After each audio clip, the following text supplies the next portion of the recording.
सभी माता जी का स्वागत करेंगे हरे कृष्णा महामंत्र बोलकर। हरे कृष्णा कृष्णा कृष्णा कृष्णा हरे हरे, हरे राम राम राम हरे हरे। हरे कृष्णा माता जी, दंडवत हरे प्रणाम। कृष्ण। तो प्रार्थना हरे करते हैं। कृष्ण माता जी। आज श्री कौन सा श्लोक है माता जी? ज्ञानतिमिरान्धस्य ज्ञानञ्जनशलाकया चक्षुरुन्मीलितं येन तस्मै श्रीगुरुवे नमः। श्रीचैतन्यमनोभीष्टं स्थापितं येन भूतले स्वयंरूपकदा मह्यं ददाति स्वपदान्तिकम्। वन्देऽहं श्रीगुरो श्रीयुतपदकमलं श्रीगुरून् वैष्णवांश्च श्रीरूपं साग्रजातं सहगण रघुनाथं तं सजीवं साद्वैतं सावधूतं परिजनसहितं कृष्णचैतन्यदेवं श्री राधा कृष्ण पादान सहगण ललिता श्री विशाखान्वितांश्च। हे कृष्णा करुणा सिंधु दीन बंधु जगतपते गोपेश गोपिका कांत राधा कांत नमस्तुते। तप्त कांचन गौरांगी राधे वृंदावनेश्वरी वृषभानुसुते देवी प्रणमामि हरिप्रिये। वाञ्छाकल्पतरुभ्यश्च कृपा सिंधुभ्य एव च पतितानां पावनेभ्यो वैष्णवेभ्यो नमो नमः। जय श्री कृष्णा चैतन्य प्रभु नित्यानंद श्री अद्वैत गदाधर श्रीवासादि गौर भक्त वृंदा। हरे कृष्णा कृष्णा कृष्णा हरे हरे, हरे राम राम राम हरे हरे। नमो विष्णु पदाय कृष्णाय भूतले श्रीमते भक्ति वेदांत स्वामी इति नामने पद ससुर देवी गौरवाणी प्रचार से सुनने वाली प्रसदेश तारणे। नमो विष्णु पदाय कृष्णाय भूतले श्रीमते भक्ति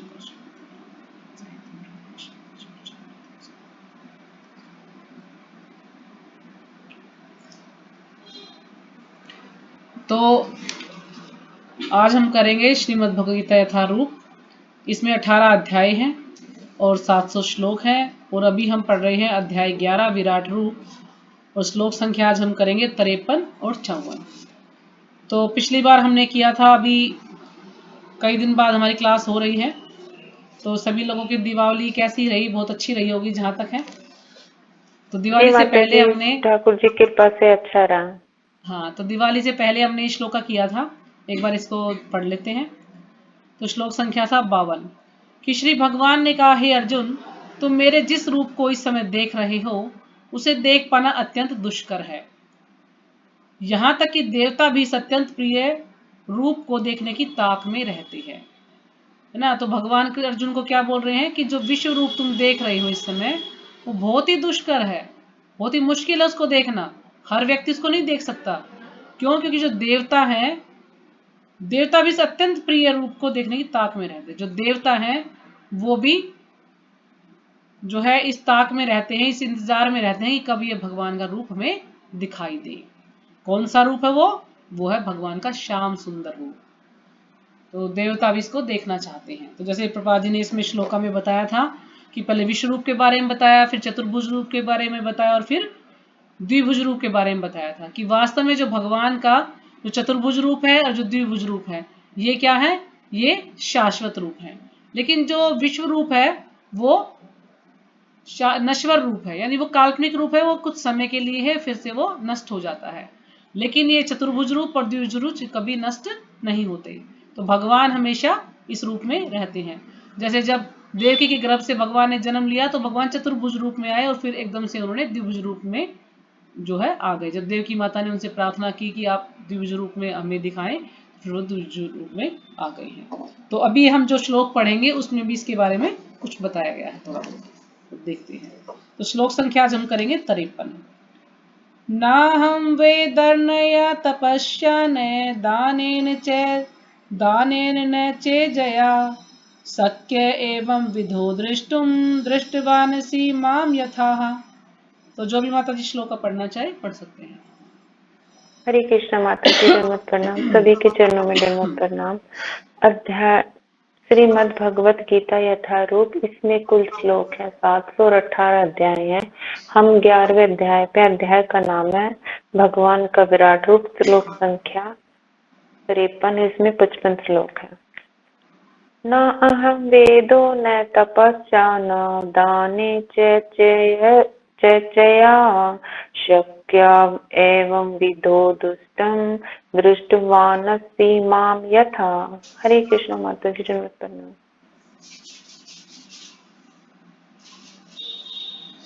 हाँ जी, और कोई पढ़ेगा श्लोक का? तो फिर शुरू करें। हाँ जी, पढ़िए माता जी। हरे कृष्ण माता जी, दंडवत प्रणाम। सभी माताओं को दंडवत प्रणाम। नाहं वेदं तपसा न दानेन च चेतया शक्य एवं विधो द्रष्टुं दृष्टवान् सीमां यथा। हरे कृष्ण माता जी। हाँ जी, हरे कृष्ण। तो शब्दार्थ, न कभी नहीं अहम मैं वेदई वेद्या अध्ययन से, न कभी नहीं तपस्या कठिन तपस्या द्वारा, न कभी नहीं दामेन दानेन दान से, न कभी नहीं चै भी ईजया इज्या यानी पूजा से, शक्य संभव है एवं विधा इस प्रकार से, दृष्टुम देख पाना, दृष्टवान देख रहे, असी तुम हो मां मुझको यथा जिस प्रकार। तो अनुवाद पढ़ते हैं। तुम अपने दिव्य नेत्रों से जिस रूप का दर्शन कर रहे हो, उसे न तो वेदाध्ययन से, न कठिन तपस्या से, न दान से, न पूजा से ही जाना जा सकता है। कोई इन साधनों के द्वारा मुझे मेरे रूप में नहीं देख सकता। तो भगवान यहाँ अर्जुन को बता रहे हैं कि तुम अपने दिव्य नेत्रों से, है ना, भगवान ने अर्जुन को क्या दी? दिव्य दृष्टि दी।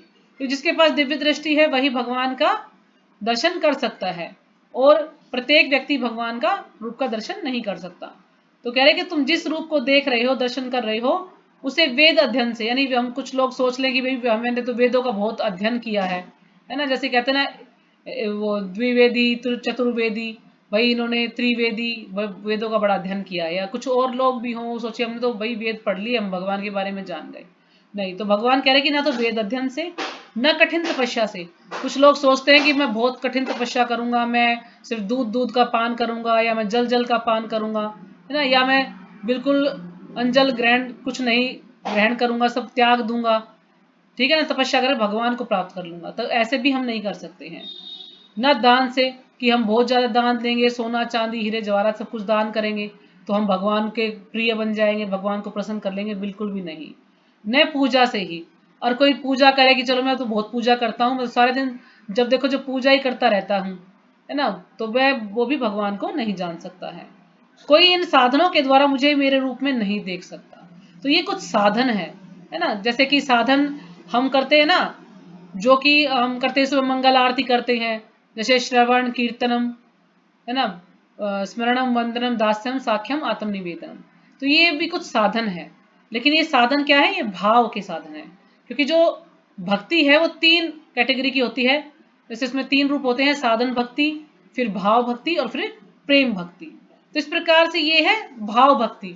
और साधन भक्ति में है, जैसे कि मान लीजिए हम वेदों का अध्ययन करते हैं, भागवतम पढ़ते हैं, चैतन्य चरितामृत पढ़ते हैं, कृष्णा पुस्तक पढ़ते हैं, या हम भगवद गीता पढ़ रहे हैं, है ना, कुछ भी हम पढ़ते हैं, या हम लेक्चर सुनते हैं गुरु महाराज का या किसी भी वरिष्ठ वैष्णव का, तो ये क्या है? ये भी साधन भक्ति है।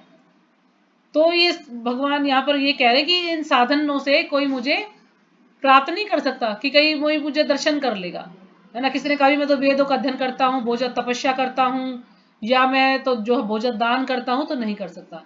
कब तक नहीं कर सकता? जब तक उसे भक्ति मिश्रित नहीं होगी। अगर हम वेदों का अध्ययन कर रहे हैं लेकिन उसमें भक्ति मिश्रित है, हम दान कर रहे हैं उसमें भक्ति मिश्रित है, क्योंकि हम दान किस लिए कर रहे हैं? मान लीजिए हम दान करते हैं, भगवान के मंदिर में दान कर रहे हैं, और ऐसा नहीं कि भी मुझे बहुत जो है प्रसिद्ध होना है, कोई कहे कि फलाना फलाना व्यक्ति ऐसा दान कर रहा है ना, नहीं, ऐसा नहीं। वो इस तरह से दान करता है कि मेरे पास जो भी कुछ है उसको कुछ भगवान ने मुझे दिया है, मेरा अपना कुछ नहीं है। मैं दान कर रहा हूं तो मैं कोई एहसान नहीं कर रहा हूं भगवान पर दान कर रहा हूं तो, या मैं कुछ अध्ययन कर रहा हूं तो भगवान ने मुझे इतनी बुद्धि दी है, इतनी शक्ति दी है कि मैं वेदों को पढ़ सकता हूं। उसमें भक्ति मिश्रित होनी चाहिए। अगर कुछ भी वो पढ़ रहा है तो उसको ये भी मैं भगवान को अच्छे से तत्व से भगवान को जानना चाहता हूँ ना, भगवान का प्रिय बनना चाहता हूँ। तपस्या कर रहा है तो तपस्या भी ये नहीं कि वो ऐसा दिखावा करे कि भाई मैं तो बहुत तपस्या करता हूँ। नहीं नहीं, हम तपस्या कर रहे हैं तो अपने शुद्धिकरण के लिए, कि हमारा शुद्धिकरण हो और हम भगवान को प्रसन्न कर पाए। तो इस कारण से अगर हम सोचते हैं, भक्ति मिश्रित करते हैं, तो फिर हम भगवान को जान सकते हैं। लेकिन उसमें भक्ति तो है ही नहीं, बस एक दिखावा मात्र है, या सिर्फ एक गर्व है ना। हम सोचे कि मैं तो बहुत बुद्धिमान बन गया हूं, मैंने वेदों को पढ़ लिया है, मैंने ये कर लिया वो कर लिया, तो इस प्रकार से हम भगवान को नहीं देख पाएंगे। तो तात्पर्य शिलप्रपाद जी के द्वारा। शिलप्रपाद जी की जय।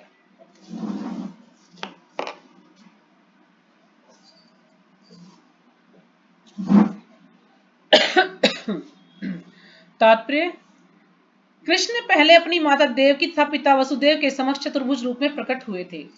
तब उन्होंने अपना द्विभुज रूप धारण किया था, है ना। पहले तो भगवान चतुर्भुज रूप में प्रकट हुए देवकी माता के गर्भ से, और फिर वो उन्होंने एकदम से द्विभुज रूप जो है धारण कर लिया जब देवकी माता ने उनसे प्रार्थना की।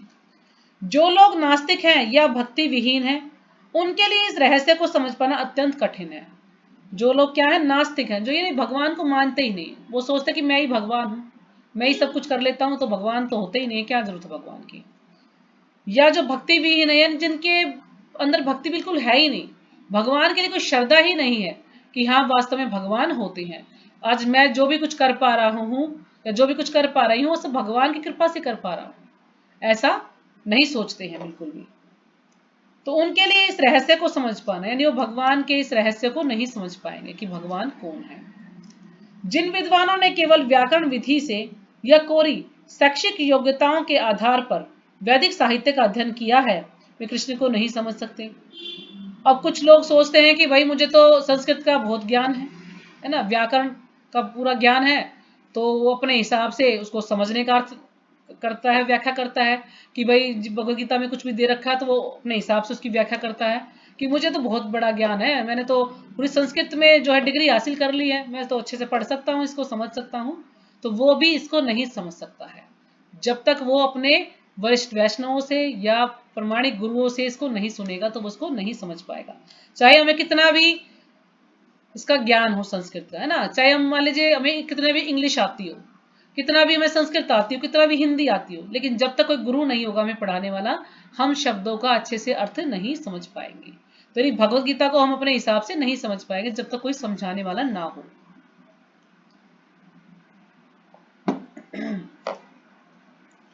है ना, कि कोरी शैक्षिक योग्यताएं, कि हमने भाई डिग्री ले ली है, हम तो बहुत पढ़े लिखे हैं, हम तो समझ लेंगे, ऐसा बिल्कुल नहीं है।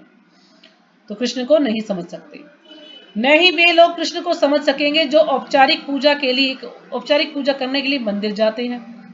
अब ऐसे लोग भी भगवान को नहीं समझ सकेंगे जो क्या करते हैं, सिर्फ औपचारिकता के लिए, यानी फॉर्मेलिटी के लिए सिर्फ मंदिर जाते हैं कि चलो आज मंदिर हो आते हैं, काफी दिन से नहीं गए हैं, और वहां जाएंगे बस हाथ जोड़ेंगे और आ जाएंगे। उनका और कोई भी लक्ष्य नहीं होता, कोई मकसद नहीं होता, सिर्फ ये चलो मंदिर चले जाते हैं। तो ऐसे लोग भी भगवान को नहीं भी समझ पाएंगे, जिसमें श्रद्धा है ही नहीं, बस एक फॉर्मेलिटी के तौर पर मंदिर चले गए हैं, या फॉर्मेलिटी के तौर पर हमने जोत घुमा दी है भगवान के आगे कि भाई चलो जोत जला देते हैं आज, या हम कुछ और कर लेते हैं, थोड़ी बहुत भगवान का पूजा करते हैं, तो ये दिखावा मात्र है। वे भले ही वहां जाते रहें, वे कृष्ण के असली रूप को नहीं समझ सकेंगे, है ना, चाहे वो बार बार वहां पर जाएं, लेकिन भगवान को नहीं समझ सकेंगे जब तक कि वो श्रद्धा नहीं होगी, भक्ति नहीं होगी, भगवान को जानना नहीं चाहेंगे, तब तक वो भगवान को नहीं जान सकते। भगवान उन पर कृपा नहीं करेंगे जब तक उनके अंदर श्रद्धा नहीं आएगी।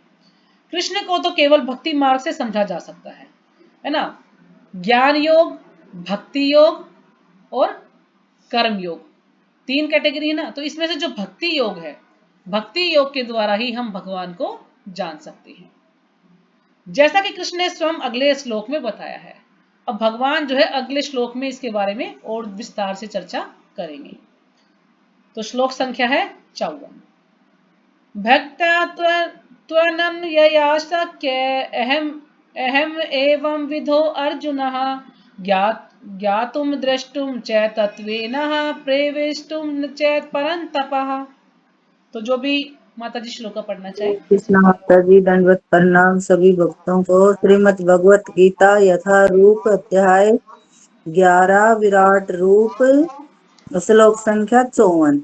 भक्तया तव अनया शक्य है मैं विविध अर्जुन ज्ञातुम द्रष्टुम च तत्वेन परवेष्टुम च परन्तप। हरे कृष्णा माता जी, दंडवत प्रणाम सभी भक्तों के चरणों में। हरे कृष्णा माता जी, दंडवत प्रणाम। श्लोक संख्या 54। भक्त्या तवन्या शक्या अहम एविधेनो अर्जुना ज्ञातुं द्रष्टुं च तत्त्वने परवेष्टुं च परन्तपः। हरे कृष्ण माता जी, नमस्ते हाँ प्रणाम। जी, हरे कृष्ण। हरे कृष्ण, दंडवत प्रणाम। अध्याय 11 श्लोक संख्या 54। भक्त्या तन्वन्यया शक्य अहमेवं विधो अर्जुन ज्ञातुं द्रष्टुं च तत्त्वेन प्रविष्टुं च परन्तपः। हरे कृष्ण। हाँ जी, हरे कृष्ण। हरे कृष्ण माता जी, दंडवत हाँ जी, प्रणाम हरे सभी कृष्ण। माताओं को दंडवत प्रणाम।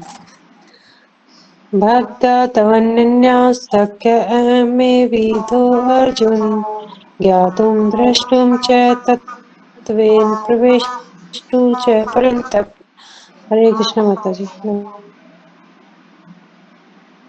और कोई हो गया? तो शब्दार्थ, भक्त्या भक्ति से, तू लेकिन, अनन्या सकाम कर्म तथा ज्ञान से रहित, शक्य संभव, अहम मैं एवं विधि विधि इस प्रकार, अर्जुन है अर्जुन, ज्ञातुम जानने, दृष्टुम देखने, च तथा तत्वेनः वास्तव में, प्रवेष्टुम प्रवेश करने, च भी परंतप है बलिष्ठ भुजाओं वाले। तो परंतप का अर्थ है शत्रुओं का दमन करने वाले। ठीक है, इसमें थोड़ा सा ये थोड़ी सी गलती है, अनुवादक जिसने भी अनुवाद किया होगा। तो इसका परंतप का अर्थ हो शत्रुओं का दमन करने वाले। तो आप लिखना चाहें तो लिख सकते हैं। अनुवाद, हे अर्जुन, केवल अनन्य भक्ति द्वारा मुझे उस रूप में समझा जा सकता है जिस रूप में मैं तुम्हारे समक्ष खड़ा हूं। किसके द्वारा जाना जा सकता भगवान को? सिर्फ केवल अनन्य भक्ति के द्वारा। अनन्य भक्ति का अर्थ यहां प्रभुपाद जी ने क्या दिया? सकाम कर्म और ज्ञान से रहित, यानी कोई और साधन नहीं करना, सिर्फ भक्ति योग करना है, ना ज्ञान योग से, ना कर्म योग से, ना हम किसी और, मान लीजिए हम किसी कर्म कांडों में भी लगे रहें, ना किसी अपने फायदे के लिए कोई ऐसे कर्म करें कि इसमें हमारा लाभ है, ऐसा भी नहीं। और ज्ञान से रहित, यानी ऐसा कोई और अन्य ज्ञान नहीं चाहिए, केवल भगवान को जानने वाला ज्ञान। हमें ज्ञान क्या है? ज्ञान का अर्थ है भगवान को जानना, क्योंकि पूरे संसार में या पूरे ब्रह्मांड में क्या वस्तु है जानने योग? भगवान ही जानने योग है। तो यानी हमें सिर्फ भगवान को जानना है, वो वाला ज्ञान हमें चाहिए, और कोई ज्ञान लेने की आवश्यकता नहीं है। तो भगवान कह रहे हैं कि मैं जिस रूप में तुम्हारे समक्ष खड़ा हूं, इस रूप को समझने के लिए क्या चाहिए? अनन्य भक्ति। इसी प्रकार मेरा साक्षात दर्शन भी किया जा सकता है ना? इसी प्रकार भगवान का हम दर्शन कर सकते हैं अनन्य भक्ति के द्वारा। केवल इसी विधि से तुम मेरे ज्ञान के रहस्य को पा सकते हो, यानी अनन्य भक्ति के द्वारा ही भगवान का दर्शन कर सकते हैं, और इस अनन्य भक्ति के द्वारा ही हम इसी विधि से ही भगवान के ज्ञान के रहस्य को समझ सकते हैं। यानी जो भगवान का जो रहस्य है, भगवान के कि भगवान कौन है, इसको भी हम तभी समझ सकते हैं जब अनन्य भक्ति करेंगे, यानी और कोई अन्य नहीं, सिर्फ भगवान ही, कृष्ण की ही भक्ति करेंगे। ये नहीं कि हम देवी को भी पूज रहे हैं, हम देवता को पूज रहे हैं, कृष्ण को भी पूज रहे हैं, नहीं, सिर्फ हमें कृष्ण की भक्ति करनी है। हमें सिर्फ एक जगह पर टिकना है। ऐसा नहीं है कि हम सोचे कि अरे वो लोग तो वहां भक्ति कर रहे हैं, हो सकता है वो स्थान अच्छा हो, वो मार्ग अच्छा हो, तो चलो हम भी वो कर लेते हैं। ऐसा नहीं, हमें एक जगह पर टिकना होगा, दृढ़ निश्चय होना होगा, अनन्य भक्ति करनी होगी सिर्फ कृष्ण की, तभी हम भगवान के दर्शन कर पाएंगे, भगवान को जान पाएंगे अच्छे से। तो तात्पर्य श्रीपाद जी के द्वारा, श्रीपाद जी की जय। कृष्ण को केवल अनन्य भक्ति योग द्वारा समझा जा सकता है। इस श्लोक में वे इसे स्पष्टता कहते हैं, जिससे ऐसे अनधिकारी टीकाकार जो भगवत गीता को केवल कल्पना के द्वारा समझना चाहते हैं, यह जान सके कि वे समय का अपव्यय कर रहे हैं।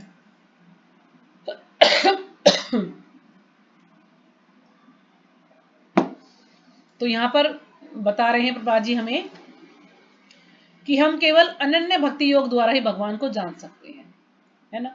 लेकिन कुछ लोग जो अनधिकारी हैं, यानी जो अधिकारी नहीं है, ऐसे लोग, ऐसे टीकाकार हैं, वो क्या करते हैं? भगवत गीता केवल कल्पना के द्वारा समझना चाहते हैं। अपनी कल्पना के द्वारा भगवान को समझना चाहते हैं। बस उनके मन में कुछ आया, सोच रहे हैं, हाँ हाँ ये नहीं, इसका अर्थ ये होना चाहिए, है ना। अपने मन गढ़ंत तरीकों से भगवद गीता लिख रहे हैं। जैसे बहुत सारे लोग भगवद गीता लिख चुके हैं, है ना। जैसे राजेंद्र प्रसाद, क्या नाम था वो, उन्होंने भी भगवद गीता लिखी थी, डॉक्टर राजेंद्र प्रसाद। और ये क्या नाम है, रामदेव बाबा ने भी भगवद गीता लिखी है। और भी ऐसे पता नहीं कितने टीकाकार हैं जिन्होंने भगवद गीता लिखी है।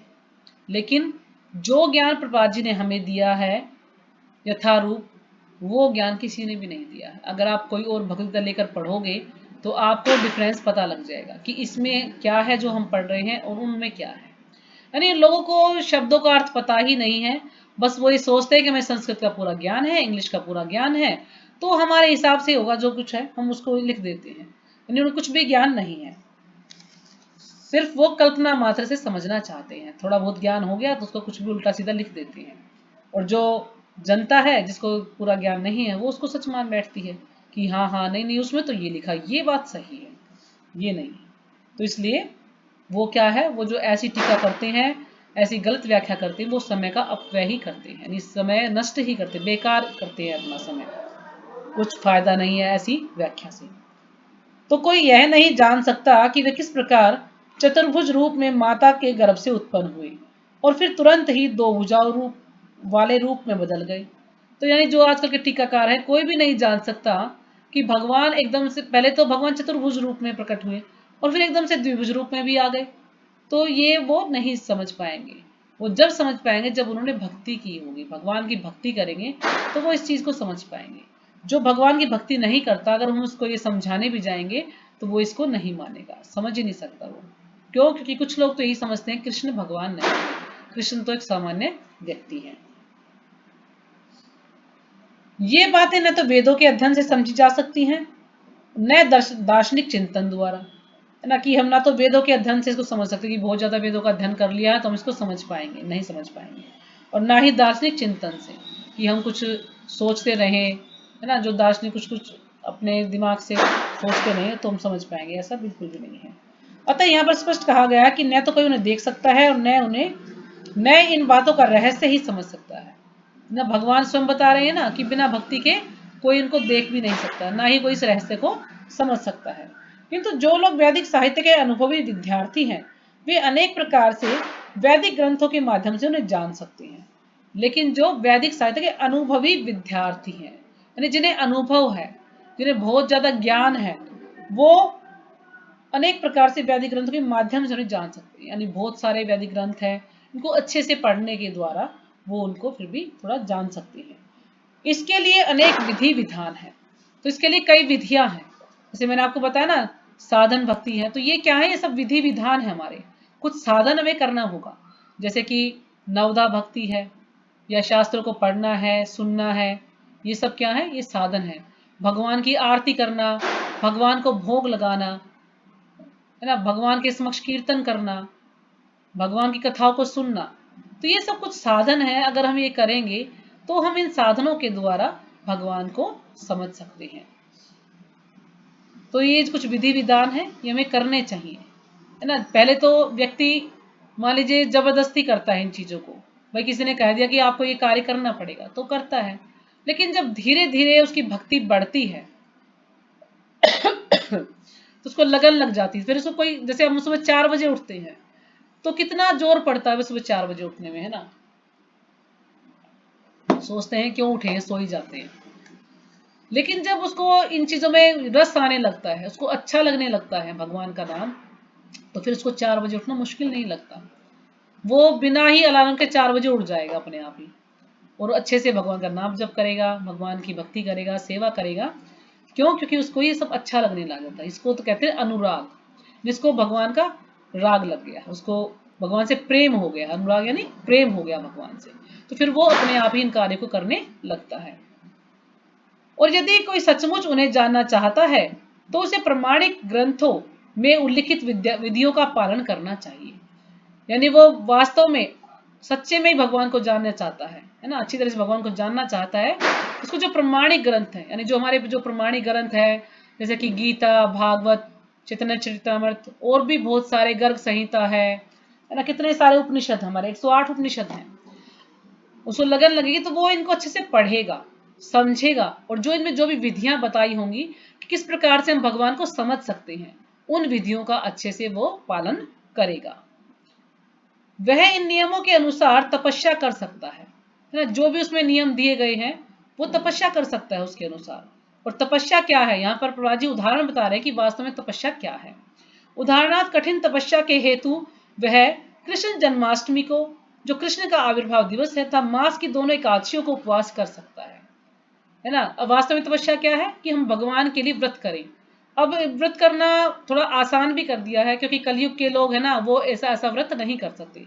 वैसे तो क्या होता है कि जो हम एकादशी व्रत करते हैं, निर्जला ही एकादशी करनी चाहिए हमें, लेकिन अब कलयुग के लोग हैं, इतना शक्ति नहीं है या इतनी श्रद्धा नहीं है, वो लोग इतना नहीं कर पाएंगे। तो उनके लिए प्रभुपाद जी ने थोड़ा इजी कर दिया है कि तुम जो है चाहे तुम कितनी बार भी प्रसाद ग्रहण करो, लेकिन वो अन्न नहीं होना चाहिए। लेकिन सबसे ज्यादा जरूरी क्या है कि हम भगवान का प्रचार करना है। ऐसा नहीं है कि आज मैंने निर्जला व्रत कर लिया है और मैं कमरे से बाहर ही ना निकलूं, है ना, वहीं पे बस मैंने तो आज निर्जला कर रखा, मेरी हिम्मत नहीं है। तो ऐसी भी तपस्या किस काम की। तो तपस्या भी करें, लेकिन इस प्रकार से भी करें कि हम भगवान का नाम ले पाए। जब हम भगवान का नाम ही नहीं ले पाएंगे, दर्शन नहीं कर, वो जो है प्रचार नहीं कर पाएंगे, तो वो तपस्या भी बेकार है। जैसे कि भक्ति सिद्धांत सरस्वती महाराज के समय में एक शिष्य थे उनके, तो उन्होंने निर्जला व्रत किया और वो प्रचार करने नहीं गए। अब भक्ति सिद्धांत सरस्वती महाराज ने कहा कि आप प्रचार करने क्यों नहीं गए। तो उन्होंने कहा कि आज मैंने निर्जला व्रत किया है, तो मेरी इतनी हिम्मत नहीं है कि मैं वहां पर जाऊं। तो भक्ति सिद्धांत सरस्वती महाराज ने कहा कि कोई फायदा नहीं है ऐसी निर्जला व्रत से। तो उनके लिए पूरी थाली तैयार करवाई और उन्होंने कहा कि इसको ग्रहण करो और तुम जल्दी से प्रचार करने के लिए जाओ। तो प्रभुपाद जी भी कहते हैं कि चाहे हम जितना हमें आवश्यकता हो उतना, चाहे हम कितनी बार भी प्रसाद पा सकते हैं, लेकिन वो अन्न नहीं होना चाहिए। लेकिन प्रचार करना बहुत जरूरी है, इससे ज्यादा जरूरी है प्रचार करना। तो यानी हम कोई भी भगवान का व्रत करते हैं, अपनी इच्छा से करते हैं, तो वास्तव में ये तपस्या ही है।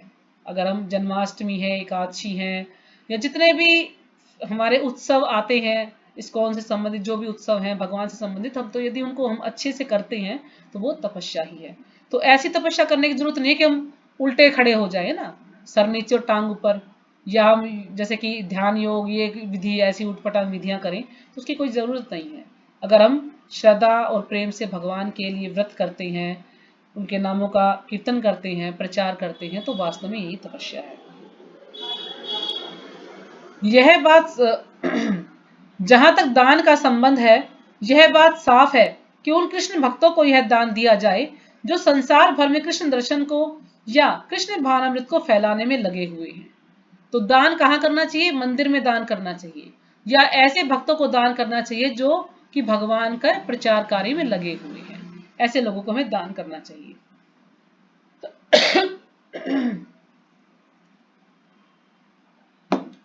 कृष्ण भावनामृत मानवता के लिए वरदान है ना। मानवता के लिए क्या है, वरदान है।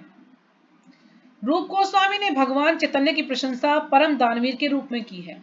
रूप गोस्वामी ने चैतन्य भगवान की क्या की है, पूरा उनका कि भाई वो सबसे बड़े दानी है, दानवीर के रूप में प्रशंसा की। क्यों, क्योंकि उन्होंने क्या किया था, कृष्ण प्रेम सबको दिया था। घर घर जाकर, नगर नगर जाकर सबको कृष्ण प्रेम दिया था, क्योंकि उन्होंने कृष्ण प्रेम का मुक्त रीति से विस्तार किया था, है ना। उन्होंने ये नहीं सोचा कि ये छोटा है, बड़ा है, ये गरीब है, ये अमीर है, इसको ही दान दूं, नहीं, सभी को कृष्ण भक्ति का दान दिया उन्होंने। क्योंकि वो ये दिखाने के लिए आए थे, भक्त के रूप में आए थे, भगवान स्वयं कृष्ण ही है। वो भगवान जो है भक्त के रूप में आए थे कि भक्ति कैसे करनी चाहिए, ये सिखाने के लिए हमें। तो इसलिए वो चैतन्य महाप्रभु के रूप में आए थे, जिसे प्राप्त कर पाना बहुत कठिन है। यानी भक्ति को प्राप्त कर पाना बहुत कठिन है, लेकिन उन्होंने हमें ये जो कृष्ण प्रेम है ये दान में दिया है चैतन्य महाप्रभु ने।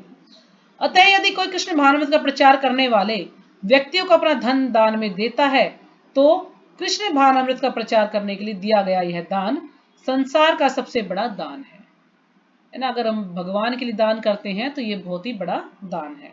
और यदि कोई मंदिर में जाकर विधि पूर्वक पूजा करता है, भारत के मंदिरों में सदा कोई न कोई मूर्ति, सामान्यतः विष्णु या कृष्ण की मूर्ति रहती है, तो यह भगवान की पूजा करके था उन्हें सम्मान प्रदान करके उन्नति करने का अवसर होता है ना। यदि हम किसी भी मंदिर में जाकर भगवान को दान करते हैं, भगवान की वहां पर मूर्ति है, तो हमें उसको मूर्ति ना समझ करके सोचना चाहिए भगवान का विग्रह है। भगवान जो है साक्षात है, यहाँ पर वो अपने विग्रह रूप में आए हैं ताकि हम अच्छे से उनकी सेवा कर पाए।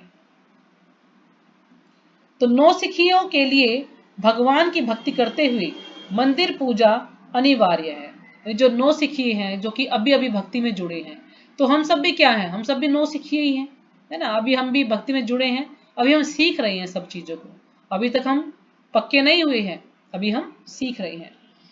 तो उनके लिए क्या जरूरी है कि मंदिर पूजा अनिवार्य है, कि मंदिर भी जाएं और भगवान की पूजा करें, जिसकी पुष्टि श्वेताश्वतर उपनिषद में 6.23 में हुई है। यस्य देवे परा भक्ति यथा देवे तथा गुरौ तस्येते कथिता ही अर्था प्रकाशन्ते महात्मनः। जिसमें भगवान के लिए अविचल भक्ति भाव होता है और जिसका मार्गदर्शन गुरु करता है।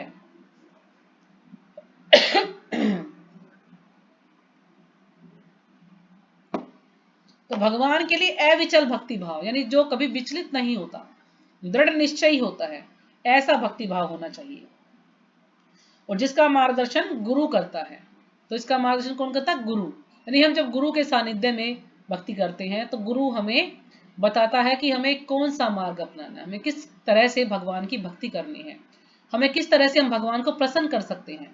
तो हमें गुरु के सानिध्य में रहकर ही भक्ति करनी चाहिए, जिसमें भी उसकी वैसी ही अविचल श्रद्धा होती है। यानी जो गुरु हमें जो भी रास्ता दिखाता है उसमें भी हमारी उसी में भी हमारी वैसी ही अविचल श्रद्धा होती है, यानी जो कभी विचलित नहीं हो। हमें ये होना चाहिए कि हाँ, जो गुरु बता रहा है वो वास्तव में सत्य है, वो ही श्रेष्ठ है, उसी को हमें मानना चाहिए। वह भगवान का दर्शन प्रकट रूप में कर सकता है ना। जो कि गुरु ने जो भी सिखाया है उसको अच्छे से पालन करता है और भगवान के लिए भी उसकी अविचल श्रद्धा होती है, तो ऐसा व्यक्ति भगवान का दर्शन कर सकता है। क्योंकि जो गुरु है वो क्या है? भगवान के प्रतिनिधि हैं। गुरु ही ऐसे हैं जो कि हमें भगवान तक जाने का रास्ता दिखा सकते हैं। क्यों? क्योंकि उन्होंने सत्य का दर्शन किया है, वही हमें सही रास्ता बता सकते हैं। मानसिक चिंतन मनोधर्म द्वारा कृष्ण को नहीं समझा जा सकता, कि हम मानसिक चिंतन द्वारा अपने मन गढ़ंत तरीकों के द्वारा भगवान को नहीं समझ सकते हैं। हमें किसी ना किसी गुरु की आवश्यकता है। जो व्यक्ति प्रमाणिक गुरु से मार्गदर्शन प्राप्त नहीं करता, उसके लिए कृष्ण को समझने का शुभारंभ कर पाना भी कठिन है ना। जो कि प्रमाणिक गुरु से, अब गुरु तो बहुत सारे मिल जाएंगे हमें, लेकिन वास्तव में प्रमाणिक गुरु कौन है वो हमें ढूंढना पड़ेगा, क्योंकि हमारी 4 गुरु परंपराएं हैं, वो उनमें से किसी एक में से होना चाहिए और वो हमें कृष्ण के बारे में अच्छे से ज्ञान दे सके। तो ऐसे व्यक्ति को ही हमें गुरु बनाना चाहिए। अगर हम गुरु नहीं बनाते हैं तो कृष्ण को समझने का शुभारंभ भी कर पाना कठिन है। जब तक गुरु अच्छा नहीं होगा तो हम कृष्ण को समझने की शुरुआत भी नहीं कर सकते हैं बिल्कुल। तो गुरु अच्छा होना चाहिए। हमें ये सीखना चाहिए कि हमें किसको गुरु बनाना है। हमें इस चीज का ज्ञान होना चाहिए कि हम किसी को भी राह चलते गुरु ना बना लें। हमें गुरु के प्रति श्रद्धा होनी चाहिए, हमें अच्छे से देख भाल लेना चाहिए कि वास्तव में गुरु बनाने के लायक है या नहीं है। यहाँ पर तू शब्द का प्रयोग विशेष रूप से यह सूचित करने के लिए हुआ है कि कोई अन्य विधि न तो बताई जा सकती है और न प्रयुक्त की जा सकती है, न ही कृष्ण को समझने में सफल हो सकती है। तो तू क्या है? तू यहाँ पे दिया है ना, तू यानी लेकिन अनन्य, यानी अनन्य भक्ति के द्वारा ही हम सब कुछ कार्य कर सकते हैं। जब तक अनन्य भक्ति नहीं होगी तो हम इस विधि के द्वारा, यानी अनन्य भक्ति वाली जो विधि है उसी के द्वारा ही हम भगवान को समझ सकते हैं। यानी और किसी अन्य विधि से भगवान को नहीं समझ सकते हैं, ना ही वो कोई प्रयुक्त की जा सकती है और कोई विधि। अगर हम कृष्ण को समझना चाहते हैं तो हमें अनन्य विधि से ही कृष्ण को समझना होगा। कृष्ण के चतुर्भुज तथा द्विभुज असाक्षात रूप अर्जुन को दिखाए गए क्षणिक विश्व रूप से सर्वथा भिन्न है।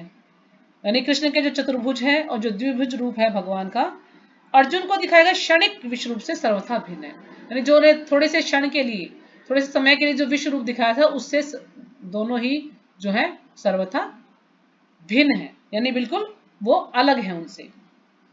नारायण का चतुर्भुज रूप तथा कृष्ण का द्विभुज रूप दोनों ही शाश्वत तथा दिव्य हैं, जबकि अर्जुन को दिखलाया गया विश्व रूप नश्वर है। ठीक है, जैसे हमने पहले चर्चा की इसके बारे में।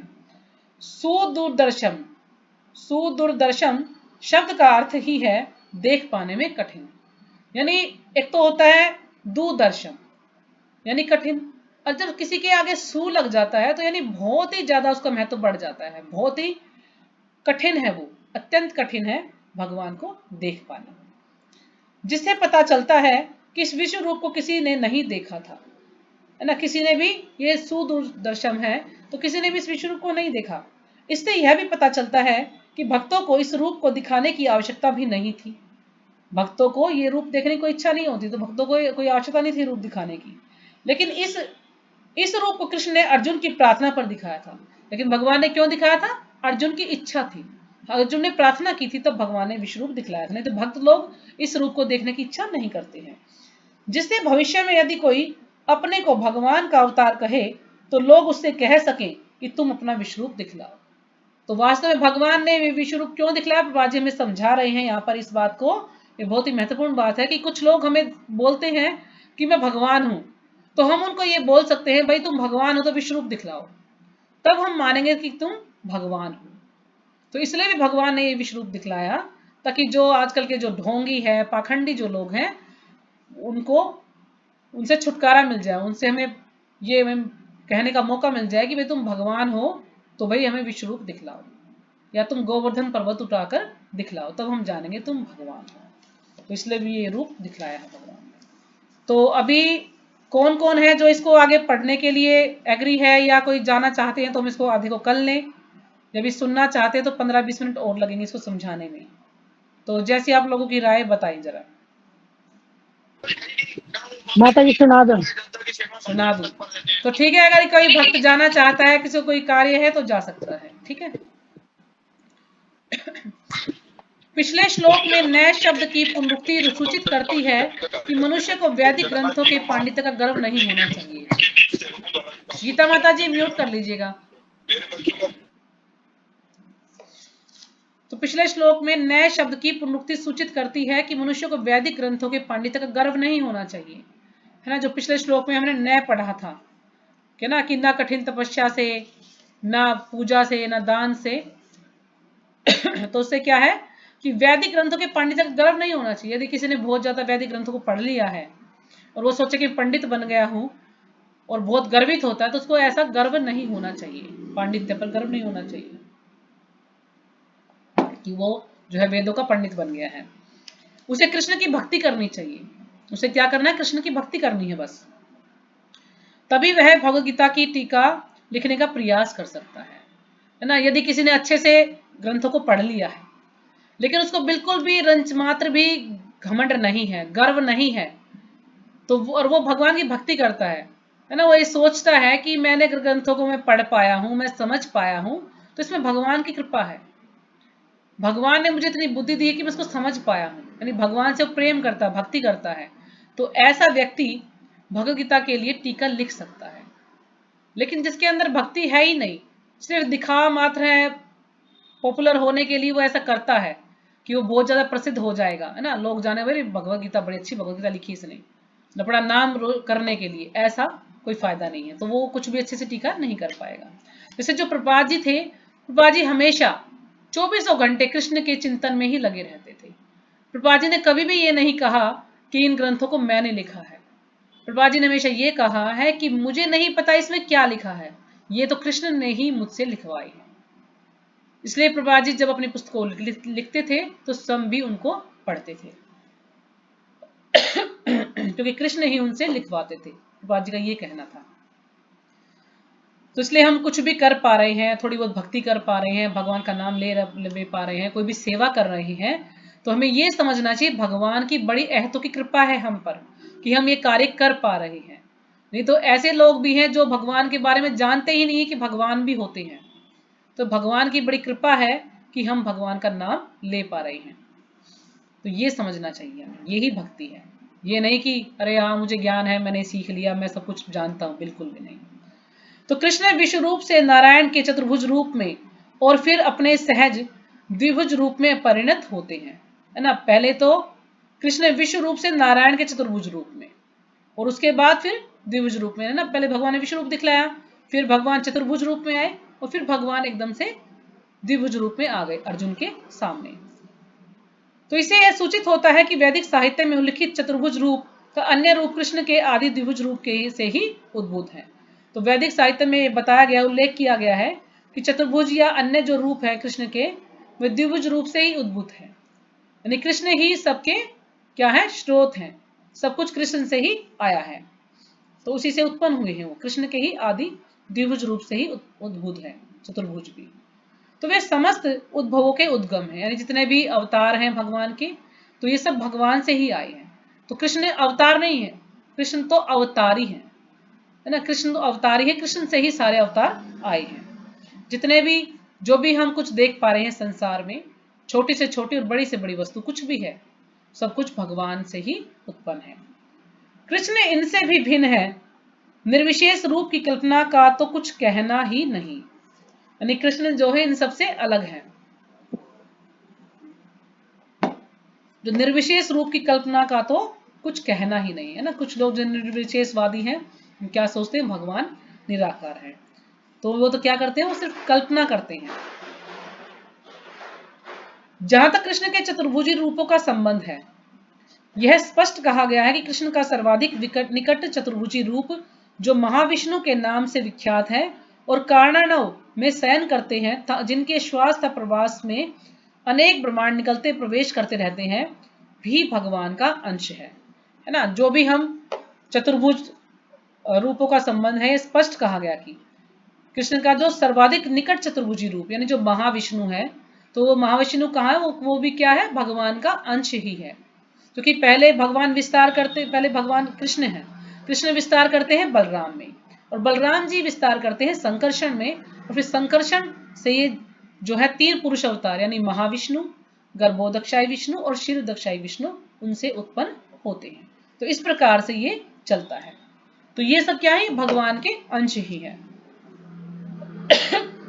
जैसा कि ब्रह्म संहिता 5.48 में कहा गया है, यशेकनि शिवसित कालम मथावलंबया जीवन्ति लोमे विलजा जगदंडनाथः विष्णुर्महान् स इहि यस्य काल विशेषो गोविंदादि पुरुषम तहम भजामि। तो ये है ब्रह्म संहिता का श्लोक है। ये जिनके श्वास लेने से ही जिनमें अनंत ब्रह्मांड प्रवेश करते हैं तब पुनः बाहर निकल आते हैं, वे महाविष्णु कृष्ण के ही अंश रूप है ना। जिसके अंदर क्या है, अनेकों ब्रह्मांड प्रवेश करते हैं और फिर बाहर निकलता, जैसे ही भगवान श्वास छोड़ते हैं सारे ब्रह्मांड बाहर आते हैं, और श्वास लेते हैं तो सब अंदर चला जाता है। तो ऐसे भी जो ये अवतार हैं, यानी जो भी ये महाविष्णु है, ये भी क्या है, ये भगवान के ही अंश हैं। अतः मैं गोविंद या कृष्ण की पूजा करता हूं जो समस्त कारणों के कारण है। तो मैं गोविंद की पूजा करता हूं जो क्या है, समस्त कारणों के कारण है। तो ये ब्रह्म संहिता किसने लिखी है, ब्रह्मा जी ने। तो ब्रह्मा जी यहाँ पर ये बता रहे हैं कि मैं जो समस्त कारणों कारण उनकी ही पूजा करता हूं। अतः मनुष्य को चाहिए कि कृष्ण के साकार रूप को भगवान मानकर पूजे, यानी जो कृष्ण का साकार रूप है उसको भगवान माने, क्योंकि वही सच्चिदानंद स्वरूप है। वास्तव में वही क्या है, सच्चिदानंद रूप है। वे विष्णु के समस्त रूपों के उद्गम है, वे समस्त अवतारों के उद्गम है और आदि महापुरुष है, जैसा कि भगवद गीता से पुष्ट होता है। तो क्या है, भगवान ही सब रूपों के उद्गम है।